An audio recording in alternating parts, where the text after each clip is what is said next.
lagi bersama saya Raisa Hadiman, psikolog klinis dan perkembangan untuk anak sampai remaja. Sebelum saya mulai, saya mau ngingetin jangan lupa di subscribe dulu channel ini dan boleh juga ditonton semua videonya kalau misalnya kamu tertarik dengan ilmu-ilmu seputar psikologi, terutama psikologi anak dan juga remaja.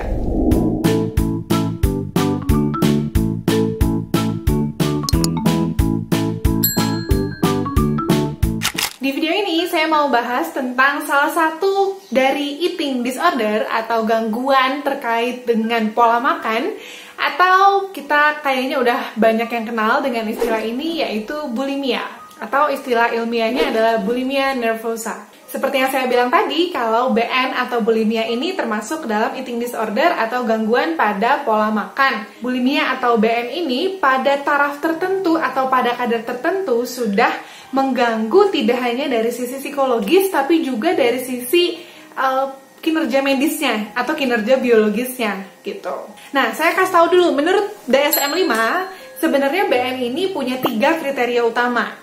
Yang pertama adalah ada episode dari binge eating atau makan berlebihan. Jadi biasanya orang dengan bulimia ini mengalami fase-fase atau waktu-waktu di mana dia makan dengan tidak terkontrol. Jadi makannya tuh benar-benar porsinya besar, lebih besar daripada porsi yang dia makan biasanya.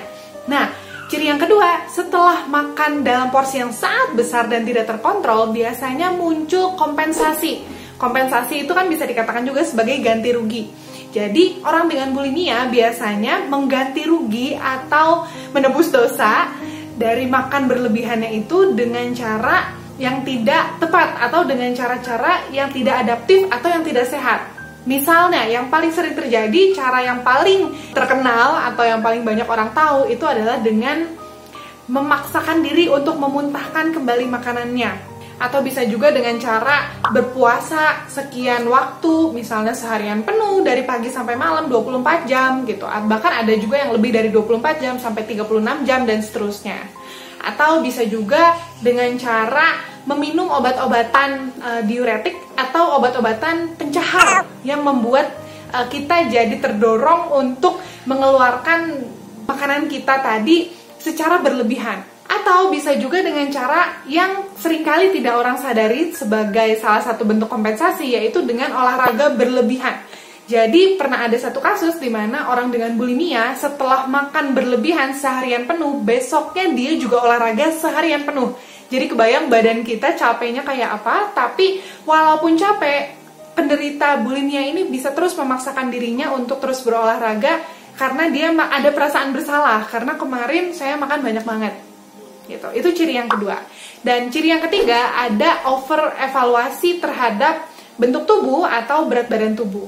Nah, makanya orang dengan bulimia atau eating disorder lainnya biasanya memang memiliki bentuk tubuh atau berat badan tubuh yang sebenarnya sudah tidak berlebihan, nggak overweight, tapi tetap mengevaluasi dirinya, mengevaluasi bentuk tubuhnya sebagai sesuatu yang kurang oke gitu. Makanya terdorong terus untuk melakukan hal-hal tersebut gitu. Jadi makan berlebihan tapi sesudahnya berusaha untuk melakukan kompensasi atau ganti rugi dan masih aja terus merasa bahwa berat badannya itu tidak ideal. 3 ciri itu semuanya harus dialami kalau misalnya kita mau mendiagnosa seseorang sebagai penderita bulimia. Tapi lagi-lagi, diagnosa sebaiknya dilakukan oleh ahli ya. Jangan self-diagnose atau jangan juga mendiagnosa orang lain berdasarkan hasil dari video ini. Karena semuanya di video ini adalah informasi supaya kita semua jadi tahu, supaya kita semua lebih aware dan terdorong untuk mencari bantuan. Tapi bukan untuk saling judgment. Nah, menurut DSM-5 lagi, bisa dikatakan mengalami bulimia kalau misalnya minimal terjadi selama 3 bulan terakhir dan setidaknya selama 1 minggu sekali terjadi tuh episode-episode yang tadi. Jadi makan berlebihan, kemudian ada kompensasi, dan terakhir ada over evaluasi gitu. Jadi minimal terjadi seminggu sekali selama 3 bulan terakhir. Nah, bulimia ini adalah salah satu gangguan yang cukup banyak terjadi terutama pada remaja. Jadi memang awal mula terjadinya bulimia ini rata-rata di usia 12,4 tahun. 12,4 tahun. Ya, 12,4 tahun. Jadi kebayang anak usia 12 tahun itu kan kurang lebih di SD kelas 6 atau SMP itu merupakan rata-rata terjadinya bulimia nervosa ini. Kenapa sih kok bisa sampai terjadi yang namanya bulimia ini bahkan dari usia yang sangat muda atau bisa kita bilang sangat kecil, yaitu usia 12 tahunan? Ya, memang penyebab utama yang paling sering terjadi itu adalah memiliki self-concept yang salah atau memiliki gambaran diri, konsep diri yang salah atau keliru. Kenapa sih kok bisa sampai punya konsep diri yang salah? Ya, perjalanannya panjang. Kalau misalnya kita ngomongin tentang konsep diri, mungkin saya perlu satu video lagi khusus untuk membahas tentang konsep diri. Tapi, salah satu hal yang berperan dalam membentuk konsep diri seseorang itu adalah penilaian dari lingkungan. Jadi yuk, saya mau ajak buat teman-teman yang nonton video ini, kita mulai usahakan untuk ketika kita mau mengomentari seseorang, kita lihat dulu situasinya. Kita lihat dulu orangnya kira-kira bisa menerima atau tidak. Kita lihat lagi apakah betul kata-kata kita itu perlu disebutkan atau tidak. Kalau memang kita ngerasa kayaknya orangnya fine-fine aja dan kata-kata yang kita sebutkan itu memang bertujuan dan dipoles sedemikian rupa memang berguna untuk membangun seseorang, it's okay. Tapi kalau misalnya kata-kata yang kita katakan itu cuma sekedar komentar atau bertujuan, saya tujuannya baik kok, ya betul, tapi dipoles dengan tepat juga atau tidak gitu. Jadi itu perlu diperhatikan supaya jangan sampai seseorang punya konsep diri yang keliru dan akhirnya berdampak pada banyak hal. Salah satunya bisa menyebabkan bulimia. Tapi komentar orang ini bukan satu-satunya penyebab ya. Pasti ada beberapa hal lainnya yang menyebabkan seseorang kenapa sih kok bisa punya konsep diri yang keliru, terutama terkait dengan bentuk tubuh atau berat badannya. Nah, bulimia ini terjadi sekitar 14-22% pada remaja di US. Saya belum dapat penelitiannya di Indonesia, tapi di US itu terjadi 14-22% pada remaja. Jadi bayangkan, itu cukup banyak.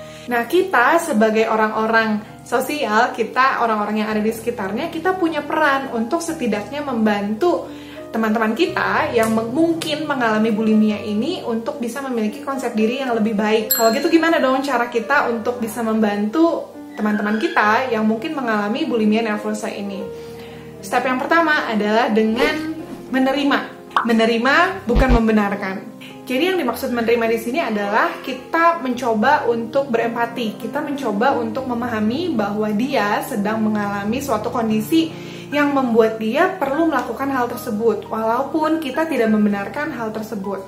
Jadi jangan dulu ngejudge. Hah? Ya ampun, ngapain sih kayak gitu? Kayak nggak ada kerjaan aja. Hah? Ya ampun, kenapa sih kayak gitu? Kayak nggak ada cara lain aja. Nah, hindari kata-kata seperti itu. Yang paling penting adalah penerimaan, bukan membenarkan ya. Sekali lagi, menerima bukan membenarkan. Kemudian yang bisa kita lakukan yang kedua adalah dengan membantu dengan tidak mengeluarkan kata-kata yang membuat self-concept-nya semakin down atau semakin turun. Kalau misalnya kita lihat teman kita agak gemukan, atau misalnya kita lihat teman kita lagi dalam kondisi tubuh yang kayaknya nggak terlalu fit, ya udah, kalau misalnya memang itu tidak ada pengaruhnya terhadap relasi kita, ya nggak perlu dikomenin kan. Kemudian yang ketiga, karena permasalahan terkait dengan bulimia ini memang memiliki dampak, terutama juga dampak pada kesehatan, karena kebayang abis makan banyak, badan kita dipaksa untuk mengeluarkan gizi-gizi atau zat-zat yang kita makan itu.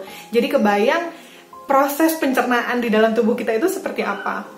Jadi kalau misalnya kita punya teman yang sekiranya kayaknya nih mengalami bulimia nih, coba kita approach dulu, kita deketin dulu. Kalau memang mereka mau terbuka sama kita bisa bantu untuk arahkan mereka untuk cari pertolongan. Pertolongannya ke siapa? Bisa ke psikolog, atau bisa juga ke psikiater, atau bisa juga kalau misalnya mau coba ke dokter gizi dulu.